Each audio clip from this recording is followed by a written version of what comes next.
And we're back with Army of the Dead. Army of the Dead is a Netflix original movie. Well, it's one of those Netflix original movies. And it's very much a movie about it's a match between a bank heist or a casino heist. So think of Ocean's 11 with a uh, family drama with a zombie movie and add the extra kick from how Zack Snyder does his movies. And so we have we start the movie off with how things start. How the apocalypse start. How did the zombies come to be? And as you may expect, well, yes, we start in Area 51. And as they were transporting this very high priority cargo, and I do mean this in the sense that they had maximum security. They had I don't know how many army officials kind of taking care of the truck that was handling the cargo. But as you can imagine, in those and they're very boring roads to drive because they're long, it's plain, there's nothing, there's no hills or anything, so it's just a stretch of road, right? And well, you have a couple that has barely gotten married, and they're doing what newlywed people do, except in a car in the middle of an empty highway, and they crash into the truck that has the cargo, and this cargo, whatever is inside, is let loose. Now, this is very dangerous because it turns out that it's not just a regular zombie.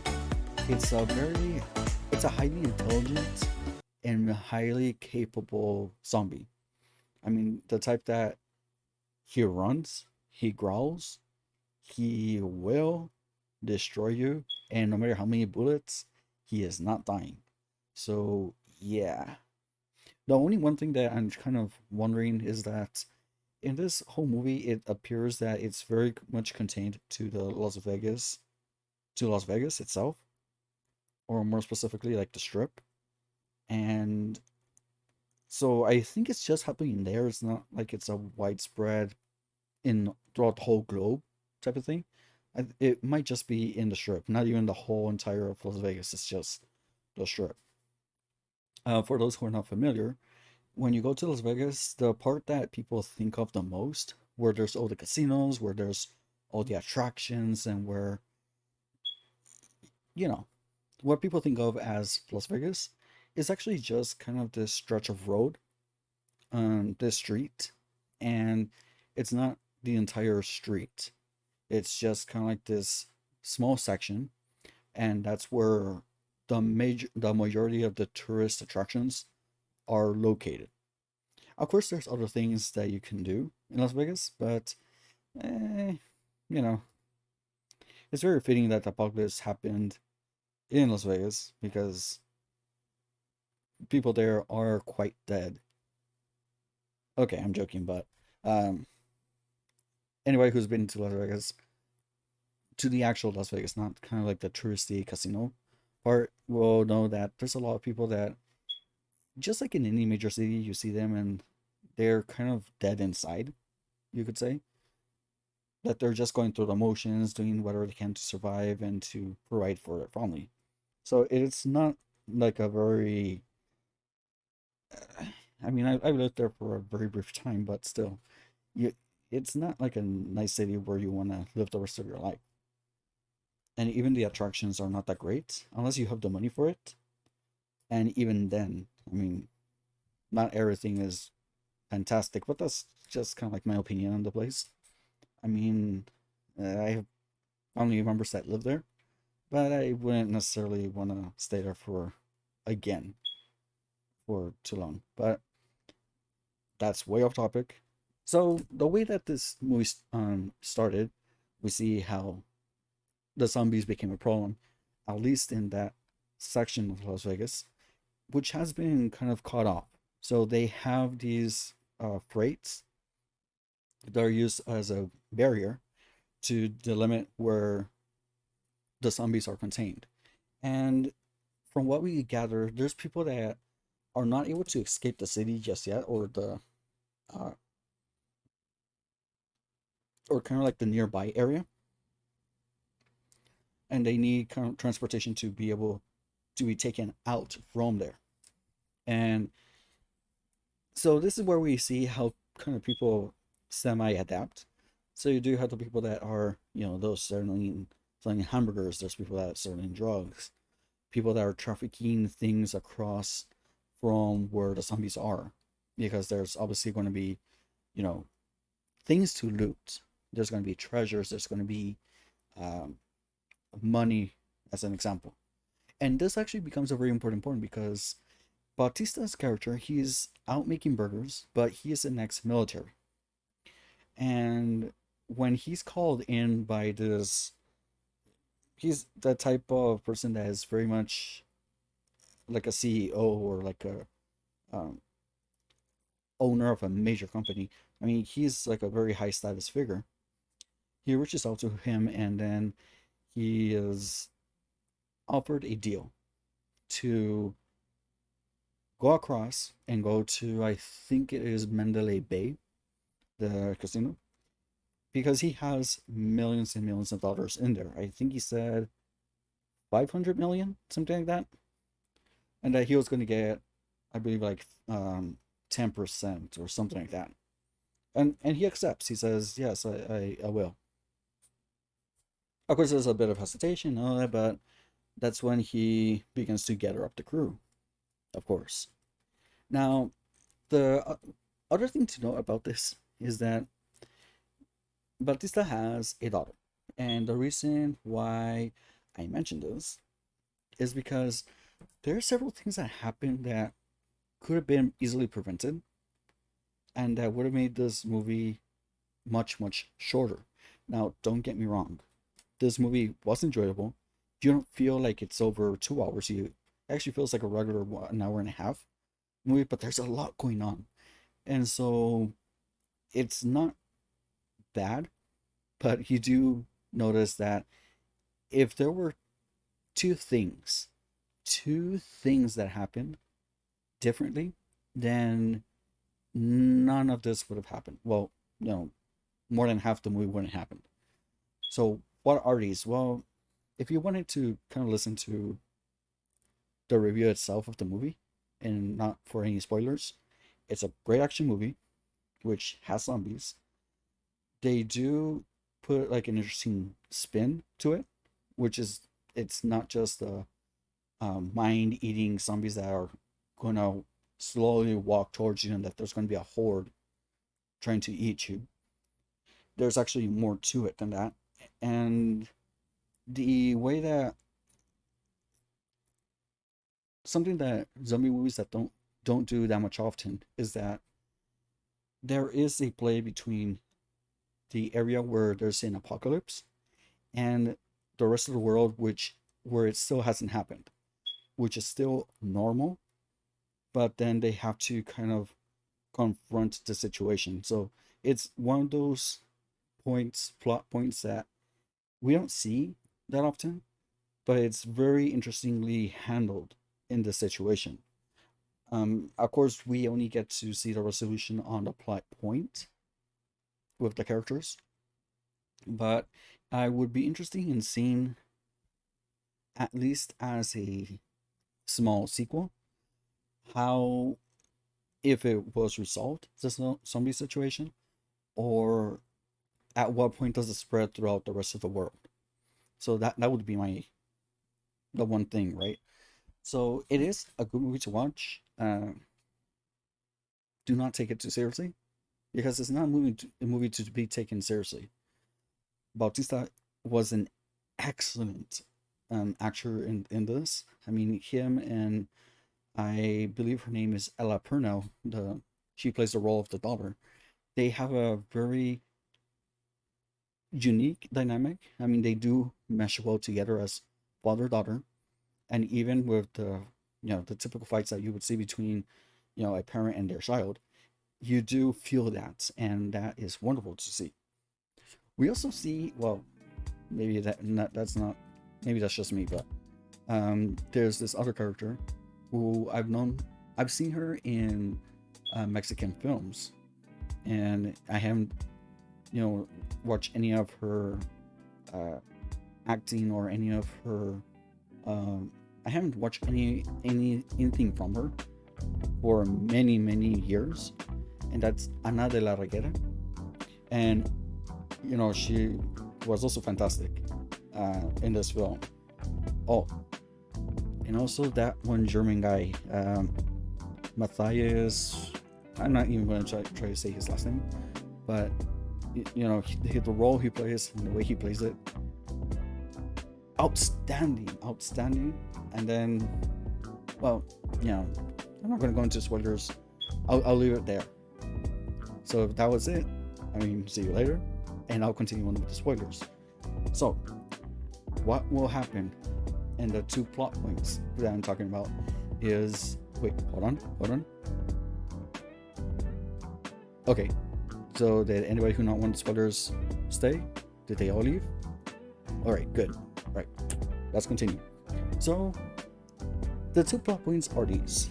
I mean, the first one is, if he would have kept his daughter from going in, then it wouldn't have done well for their character development, because there would have been that maybe there would have been a way to kind of save the relationship between the two characters. But if he would have managed to not get her inside, then she wouldn't have ran off, which does eventually cause them to kind of backtrack to rescue her.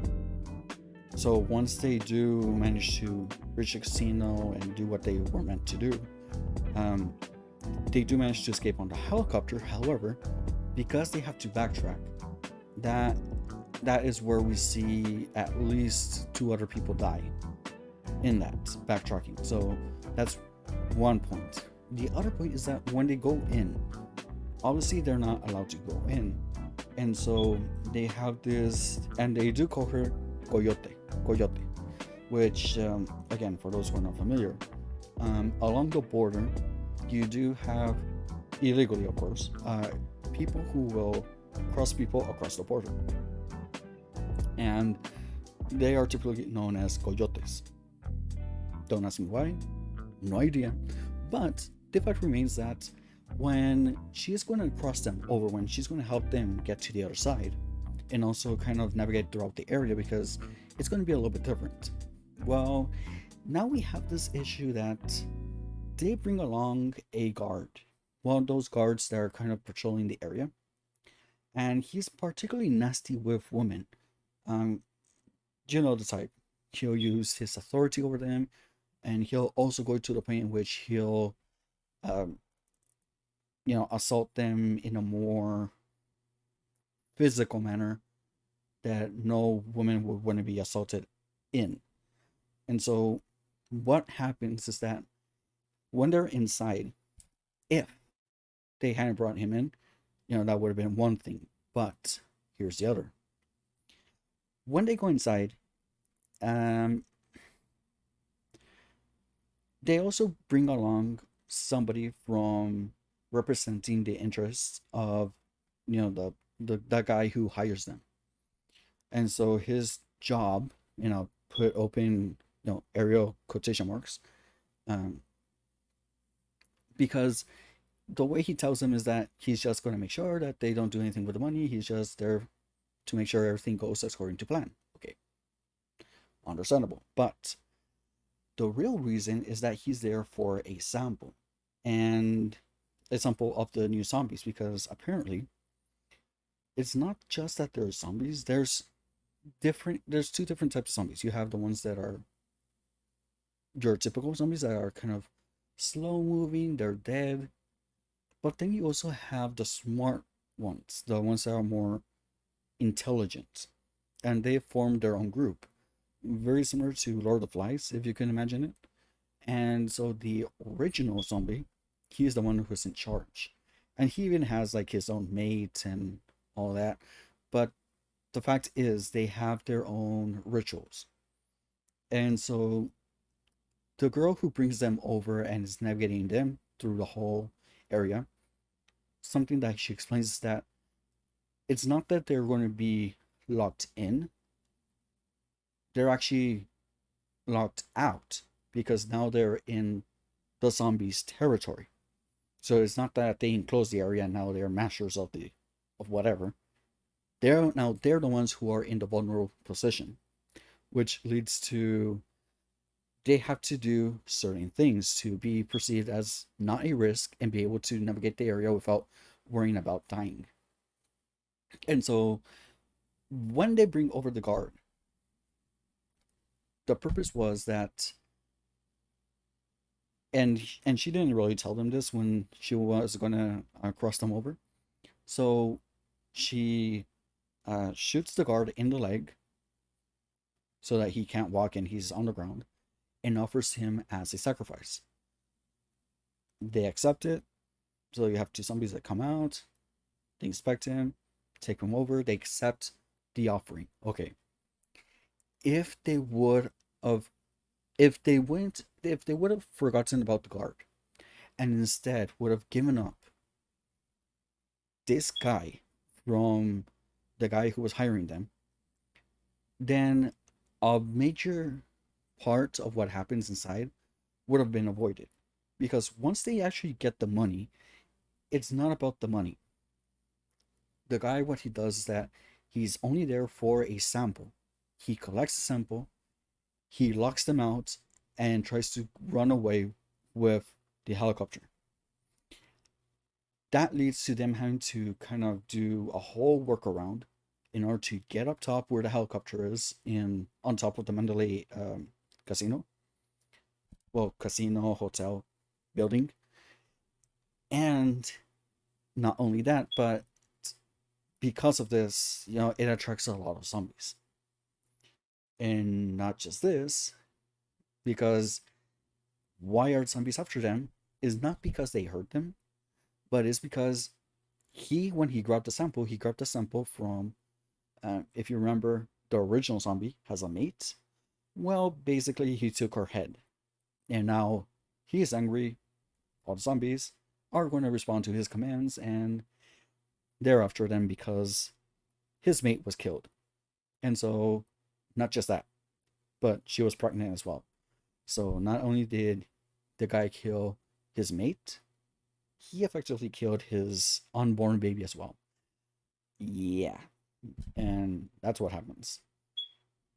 And so, once they are able to, be in an action movie and being with Batista, he is able to rescue his daughter. He's able to rescue two other people who were inside, which is why the daughter wanted to go in, because she was helping them, and so she wanted to save them for their sake, but also for the sake of their children, because there's two mothers that she was saving.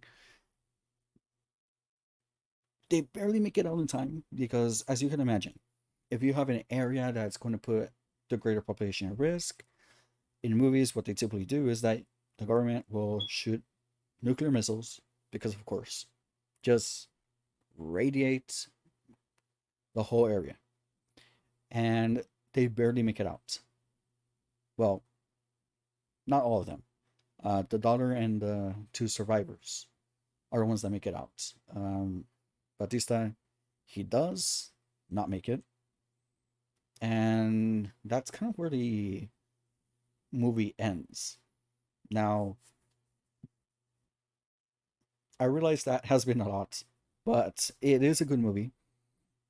It is one to be enjoyed with either like family members or people who appreciate like action movies, zombie movies, that type of thing. Because you'll understand, you do not take this movie seriously. Just enjoy it for what it is, and you'll appreciate what it was trying to do. Zack Snyder, I mean, this isn't his best work, but it's not a bad one either. It's actually pretty entertaining. I could see this as one of those movies that you would watch on a Sunday evening, right before going to bed, and getting prepared for the next work week. But that's just my opinion. As always, if you have comments or any thoughts, and again, if I spoiled it for you, I'm very sorry about that. But I did mention when I was going to spoil it, so if you continue watching, that is on you, buddy. Okay, that's on you. But again, that's all I have to say. See you in the next one. Bye bye.